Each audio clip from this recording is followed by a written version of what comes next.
Assalamualaikum warahmatullahi wabarakatuh. Alhamdulillahi ala ihsani wa syukru lahu ala taufiqi wa amtinani. Asyhadu an la ilaha illallah wahdahu la syarika lahu ta'ziman li sya'ni wa asyhadu anna Muhammadan 'abduhu wa rasuluhu da'iyan ila ridwani. Sallallahu alaihi wa ala alihi wa sahbihi wa ikhwani wa sallama tasliman katsiran, amma ba'du. Hadirin jamaah Masjid Al-Ikhlas yang insyaallah dirahmati oleh Allah Subhanahu wa taala. Pertama dan yang paling utama, marilah kita panjatkan puji dan puji syukur kehadirat Allah Subhanahu wa taala atas nikmat sehat, nikmat panjang umur, dan juga nikmat Islam. Sehingga pada malam hari ini kita bersama-sama masih bisa menunaikan salah satu kewajiban kita, yakni salat Isya berjamaah. Salawat serta salam semoga tercurah kepada baginda besar Nabi Muhammad sallallahu alaihi wasallam, kepada keluarganya yang mulia, sahabatnya yang setia, dan juga para pengikutnya yang senantiasa istiqomah dalam sunnah-sunnahnya. Sebagaimana biasa, sebelum kita melaksanakan rangkaian ibadah salat tarawih dan juga witir, perkenankan kami dari DKM Masjid Al-Ikhlas untuk menyampaikan beberapa maklumat. Maklumat yang pertama, insyaallah yang akan bertindak sebagai imam salat tarawih pada malam hari ini ialah Ustadz Abdul Fattah Rahmatullah Al-Hafiz. Dan juga penceramah pada malam hari ini akan disampaikan oleh Ustadz Ade Kurniawan LC Al-Hafiz dengan tema Hakikat Dunia Seperti Permainan. Alhamdulillah beliau sudah hadir di tengah-tengah kita. Selanjutnya, laporan keuangan. Pemasukan tanggal 14 Maret 2026 berjumlah Rp1.013.000. Pengeluaran sebesar Rp0 sehingga saldo sampai saat ini berjumlah Rp9.039.000. Atas amal jariah para jamaah sekalian, kami dari DKM Masjid Al-Ikhlas mengucapkan jazakumullahu khairan katsira. Semoga Allah membalas dengan pahala yang berlipat ganda. Amin ya rabbal alamin. Kami dari DKM Masjid Al-Ikhlas masih menerima infak dan sedekah untuk takjil dan buka puasa bersama. Bisa berupa uang tunai maupun berupa makanan. Bila Bapak atau Ibu jamaah sekalian berkenan memberikan infaknya, dipersilakan bisa menghubungi Bapak Haji Yudi dan Bapak Adam Usmanto serta Ibu Haji Indrawati. DKM Masjid Al-Ikhlas mengadakan i'tikaf dan qiyamul lail pada pagi ini yang akan dimulai pukul 2.45 yang akan dipimpin oleh Ustadz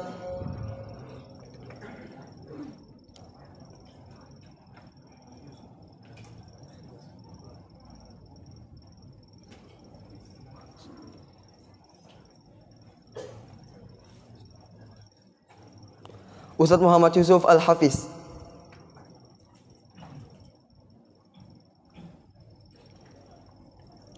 Untuk itu kami mengundang dan mengajak para jamaah untuk hadir dalam 10 malam terakhir di bulan Ramadan.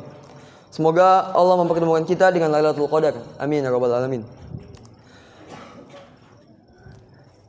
Kesempatan terbatas kepada para dermawan yang ingin berdonasi untuk sahur bersama di Masjid Al-Ikhlas di 10 hari terakhir sebelum Ramadan tahun ini berlalu. Masjid Al-Ikhlas menerima dan menyalurkan zakat, infak, dan sedekah. Bagi jamaah yang ingin menunaikan zakat fitrah dan zakat mal, bisa mendatangi loket yang telah kami sediakan. Untuk zakat fitrah beras sebanyak 3,5 liter atau 3 kg berupa uang sebesar Rp55.000 per jiwa. Himbauan diharapkan kepada para jamaah sekalian untuk menjaga dan memperhatikan kenyamanan dan ketertiban dalam pelaksanaan salat tarawih dengan mematikan dan menonaktifkan suara dari ponsel, menjaga dan mengkondisikan putra-putrinya bagi yang membawa anak-anak. Demikian maklumat yang dapat kami sampaikan. Kurang lebihnya kami mohon maaf. Akhir kalam, wabillahi taufiq wal hidayah. Wassalamualaikum warahmatullahi wabarakatuh.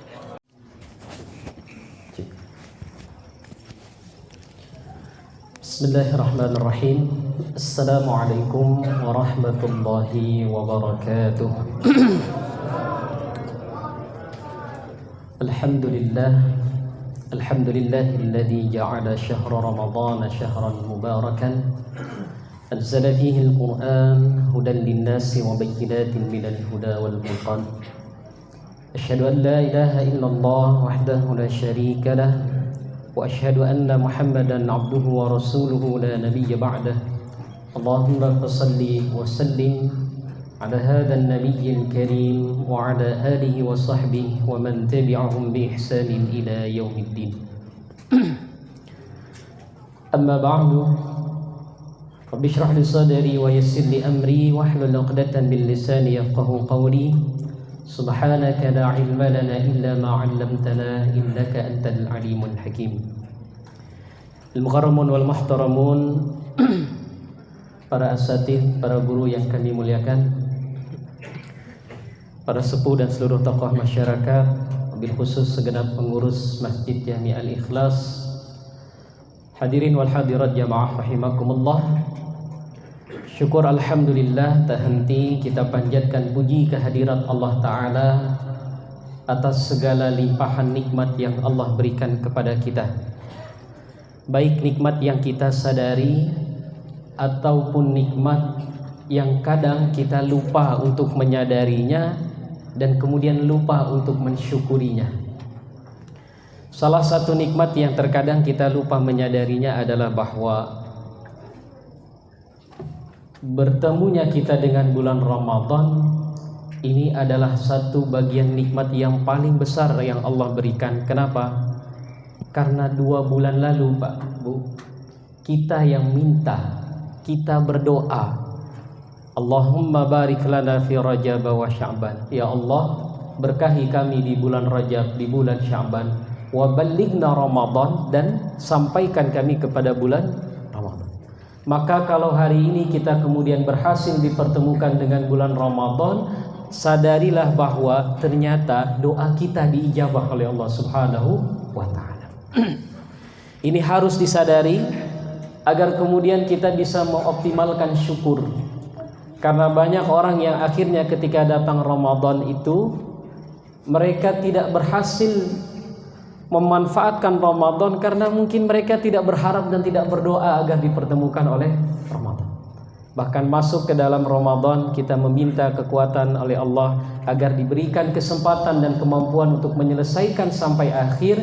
Insya Allah nampaknya doa itu juga diijabah oleh Allah Subhanahu wa ta'ala. Alhamdulillah kita sudah memasuki paruh ketiga dari bulan Ramadan, dan ada hikmah dari perbedaan awal Ramadan yang kita alami tahun ini, bahwa setiap malam kita bisa katakan malam ini malam ganjil, Pak. Jadi kalau Lailatul Qadar itu kemungkinan besar turun pada 10 malam terakhir, khususnya di malam ganjil.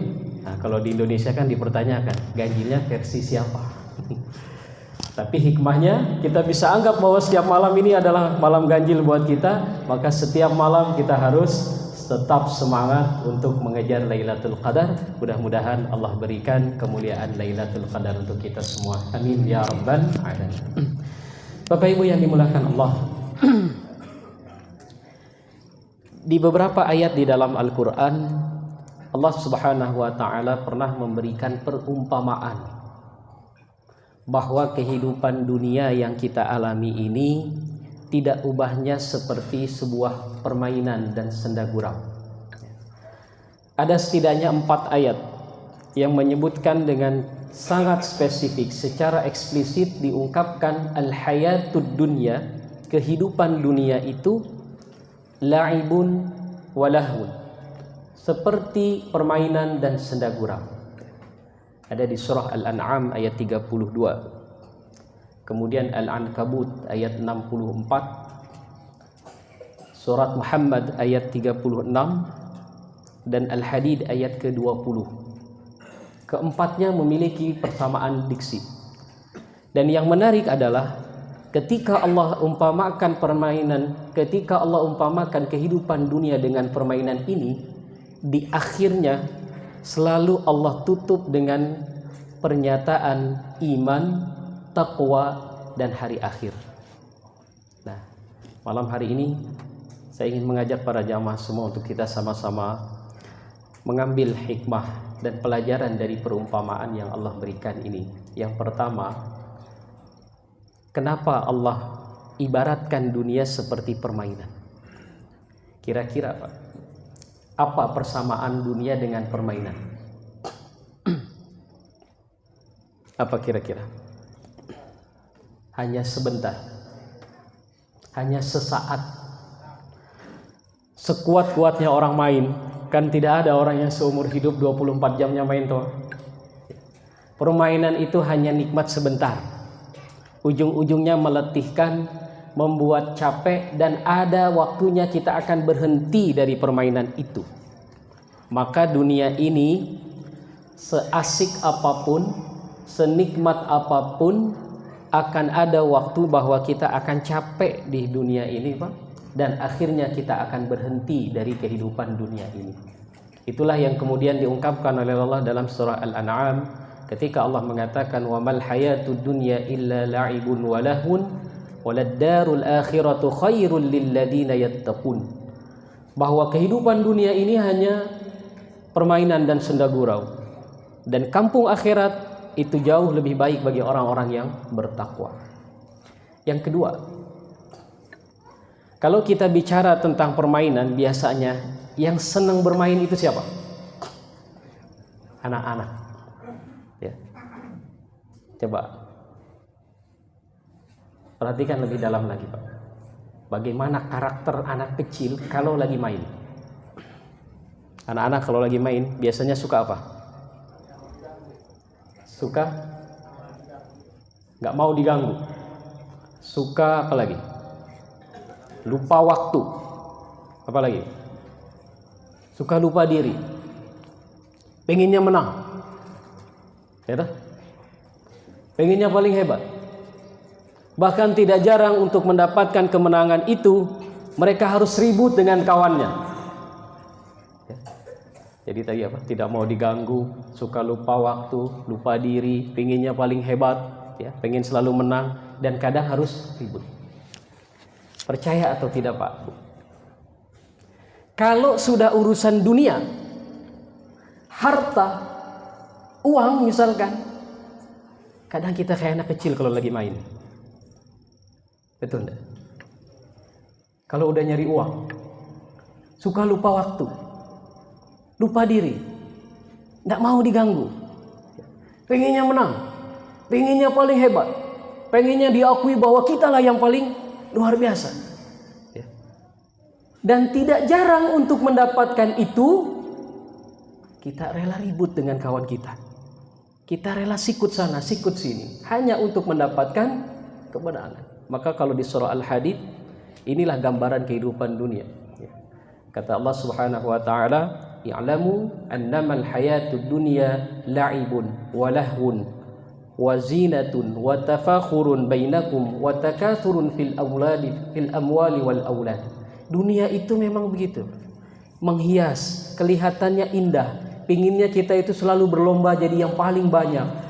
Ya, menjadi satu bahan bermegah-megah. Pengennya sohor. Maka kalau boleh saya katakan, mau sampai kapan kita jadi anak kecil, Pak? Mau sampai kapan kita mati-matian mengejar dunia? Mau sampai kapan kita bersikap terus-menerus seperti anak kecil ketika menjalani kehidupan yang sebentar ini? Yang ketiga, bagaimanapun permainan itu terkadang asik, Pak. Permainan itu kadang seru. Permainan itu enak, bisa dinikmati. Nah, coba menurut Bapak Ibu sekalian, apa yang membuat permainan itu akhirnya bisa dinikmati? Kira-kira faktor apa yang membuat permainan itu asik atau misalkan seru untuk kita tonton? Apa, Pak? Ini bukan tafsir ya. Ini hasil renungan saja, Pak. Kalau saya mengambil satu pelajaran bahwa permainan itu bisa seru, bisa asik, bisa nikmat kapan? Ketika permainan itu ada aturan. Bapak suka nonton bola. Yang bikin bola seru itu apa? Karena aturannya jelas, Pak. Ukuran lapangannya jelas. Yang bermain 2 klub dengan jumlah pemain yang ditentukan 11-11. Gawangnya 2. Masing-masing berusaha menggolkan bola ke gawang lawannya. Waktunya ditentukan 2 kali 45 menit. Tidak boleh tendang wajah kawan, tidak boleh kita pegang bolanya, ya kan? Aturan itu yang sebenarnya tidak, tanpa kita sadari, membuat akhirnya sepak bola itu seru. Coba kalau Bapak main bola, lapangannya nggak pakai garis, Pak. Yang main 30 orang atau lebih terserah. Gawangnya 10. Waktunya tidak dibatasi. Ya, kira-kira seru tidak permainan? Yang membuat sepak bola dan semua permainan apapun akhirnya seru, asik dan bisa dinikmati adalah karena ada aturan yang jelas. Maka ketika Allah ibaratkan permainan ini dengan kehidupan dunia, maka pelajaran yang bisa kita ambil apa? Kehidupan dunia yang singkat dan sementara ini, Pak, itu bisa kita nikmati, bisa seru, bisa kita asik menjalaninya. Kapan? Ketika ada aturan di dalamnya. Dan percaya atau tidak, aturan dalam hidup itu yang membuat hidup ini kemudian nanti akan terasa asik dan seru, itu adalah agama. Adalah agama. Jadi kalau ada orang bilang, Anda hidup beragama ribet amat sih, harus ini, harus itu, nggak boleh ini, nggak boleh itu. Percayalah, mereka yang hidup tanpa agama, kehidupannya jauh lebih ribet dari orang yang beragama. Ini cerita sedikit. Sebelum Ramadan kemarin saya kedatangan anak muda. Curhat. Dia baru menikah, belum sampai 2 tahun. Punya anak masih sangat kecil, baru beberapa bulan. Dia cerita, dia menikah dan belakangan ada informasi dan terkonfirmasi benar bahwa istrinya itu berselingkuh sebelum menikah dan berlangsung setelah menikah. Waktu itu saya kasih pandangan begini. Antum mau maafkan atau tidak istri antum? Jawab. Antum mau maafkan, saya punya solusinya. Antum nggak mau maafkan, saya punya solusinya. Ya. Jadi dalam benak saya sudah sering kita menangani yang begitu. Saya sudah punya arah. Tiba-tiba dia bilang begini, Ustaz, kalau untuk istri insya Allah saya bisa lah menangani. Ya, sesuai arahan. Yang saya masih bingung sekarang apa? Anak yang ada sekarang itu punya siapa? Ya, saya nggak kepikiran tuh, Pak. Ya. Tapi ini betul-betul. Ya. Anak yang ada ini punya siapa? Karena kalau ini terus menghantui dia, maka dia akan sekian puluh tahun ke depan tidak tenang hidupnya, hanya karena status anak yang tidak jelas. Ya. Akhirnya tahu tidak, Pak? Kita sepakat, kita mau lakukan tes DNA. Nanti hasilnya itu keluar, nah, baru kita akan cari langkah berikutnya. Maksud saya apa? Ini hanya sebagian kecil aturan agama, aturan main hidup yang ditabrak. Betapa ribetnya dampak yang kemudian dilahirkan. Bayangkan kalau kemudian ada sekian banyak aturan yang kita tabrak dalam hidup. Dan sebaliknya, beruntunglah kita ketika kemudian kita hidup dalam kondisi beragama. Itu tandanya Allah mengarahkan kita untuk asik dalam hidup. Contoh sederhana, Pak. Ya.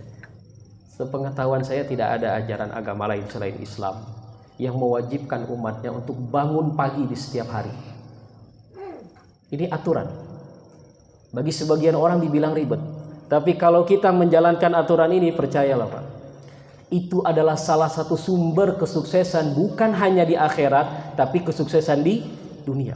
Semua motivator, bahkan yang tidak beragama sekalipun, mengatakan bahwa kunci kesuksesan adalah disiplin. Kalau Anda pengen sukses, bangun pagi hari, ya kan? Islam sudah mengajarkan itu. Bahkan lebih dalam, Rasulullah SAW mengatakan, rakaatul fajr, 2 rakaat di waktu subuh, itu apa? Khairun minad dunya wa ma fiha. Lebih baik daripada dunia dan seisinya. Artinya apa? Ini satu motivasi psikologis yang luar biasa, Pak. Kalau kita bisa bangun subuh dan sholat 2 rakaat, maka kita sudah punya dunia. Artinya apa? Kalau hari itu kita punya keinginan Hari itu kita berusaha, bekerja, berdagang, lalu kemudian kita dapatkan hasil yang kita inginkan, kita tidak akan sombong. Kenapa? Tadi pagi saya sudah dapat yang lebih besar dari hari ini. Sudah dapat dunia. Dan seandainya hari itu kita tidak dapat apa yang kita inginkan, maka kita tidak perlu berkecil hati. Kenapa? Karena tadi pagi kita sudah dapat dunia dan seisinya. Maka seorang muslim yang bangun di setiap paginya, walaupun terpaksa karena kewajiban, maka dia akan merasakan sepanjang hari itu cerah. Tapi coba Bapak Ibu rasakan, ya, kalau kita setiap hari bangun lebih dari jam subuh, kemudian kita bingung hari ini mau ngapain, ya, kadang tidur sampai jam 10, percaya hari itu sudah menjadi suram. Dan kalau itu terakumulasi, maka ketidakteraturan dalam hidup ini itu akan membuat dia kemudian mengalami keruwetan dalam hidupnya, ya. Dan jamaah rahimakumullah, banyak lagi aturan-aturan yang kemudian tertuang dalam agama, yang sekali lagi itulah cara Allah membuat kita bisa menikmati kehidupan dunia. Terakhir, disadari atau tidak bahwa kesempatan terbaik untuk kita melatih diri menjalankan semua aturan agama itu, semua aturan permainan hidup, itulah yang disebut dengan takwa. Dan sarana terbaik untuk kita melatih itu kapan? Itu ada pada bulan Ramadan, ya. Maka ketika Ramadan ini datang, ini adalah cara Allah untuk mengembalikan kita pada setelan pabrik kita. Allah ingin sadarkan kita bahwa, hai manusia, sini, ya, latih kembali dirimu untuk mengeluarkan potensi terbaik. Maka ketika Ramadan datang, kita bisa menunjukkan bahwa ada saudara-saudara kita yang sepanjang hari dia tidak pernah datang ke masjid, tiba-tiba ketika Ramadan dia datang ke masjid. Masya Allah, ya. Ada yang waktu Ramadan itu, awal Ramadan dicolek sama istrinya, Pak. Ya Pak, minimal hari pertama ke masjid lah, gitu kan, malu sama tetangga. Beneran hari pertama doang Pak ke masjid. Ya, tapi ini menarik, ya. Banyak akhirnya kebiasaan kita yang kemudian terdongkrak. Bapak Ibu yang gak pernah khatam Quran, begitu datang Ramadan bisa khatam. Kita yang sepanjang tahun gak pernah puasa sunnah, buktinya bisa kita 30 hari. Yang selama ini kita sulit bangun malam, sekarang 30 hari kita bangun sebelum subuh. Bahkan ada analisa menarik, ada satu penyakit yang hinggap di tubuh kaum muslimin sepanjang tahun itu tidak pernah sembuh, dan baru sembuh ketika datang bulan Ramadan. Apa itu? Pernah dengar Nabi SAW mengatakan begini, atqalus salati 'alal munafiqin, ada salat yang paling berat bagi kaum munafik, yaitu salat al-isya dan subuh, ya. Jadi kalau, maaf, ini cerminnya jangan dihadapkan ke orang lain, ya, cerminnya buat diri sendiri. Kalau kita masih ada kesulitan melakukan sholat isya dan sholat subuh, tandanya masih ada benih kemunafikan dalam diri kita. Indikasinya apa? Masjid kita kalau hari-hari biasa itu paling sepi di sholat apa? Sholat isya dan sholat subuh, Pak. Padahal maghribnya rame itu, tapi isya tiba-tiba hilang. Ya. Dan percaya atau tidak, ketika Ramadan datang, semua masjid kita yang paling ramai sholatnya di masjid apa? Isya karena ada tarawih, dan subuh karena kita setelah sahur. Jadi penyakit kemunafikan ini sembuh ketika datang bulan Ramadan. Cuma sayangnya karena Ramadan di kita itu lebih kental budayanya, maka budaya itu terakhir juga kita lihat pas Ramadan. Begitu 2 Syawal datang, ya kembali lagi ke setelan awal. Mudah-mudahan Al-Ikhlas tidak mengalami itu, ya.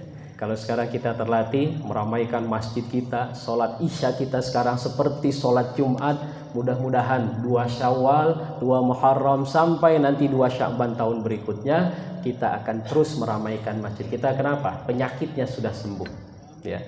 Maka saya ingin berpesan buat diri sendiri dan kepada seluruh jamaah, di sisa waktu yang masih Allah berikan untuk kita bertemu dengan bulan Ramadan, mari sama-sama kita maksimalkan untuk menjalankan, melatih diri, menjalankan ketakwaan melatih diri menjalankan semua aturan-aturan agama agar apa? Agar kita bisa merasakan nikmatnya hidup di dunia, dan itulah yang Allah inginkan, agar kita mendapatkan kebaikan di dunia, fid dunya hasanah, dan insya Allah akan Allah berikan juga kebaikan di akhirat, fil akhirah hasanah. Rabbana atina fid dunya hasanah wa fil akhirati hasanah wa qina adzabannar. Demikian, mudah-mudahan ada manfaatnya. Qulu qawli hadza astaghfirullah li wa lakum, subhanakallahumma bihamdik, asyhadu an la ilaha illa anta, astaghfiruka wa atubu ilaik. Billahi taufiq wal hidayah. Assalamualaikum warahmatullahi wabarakatuh.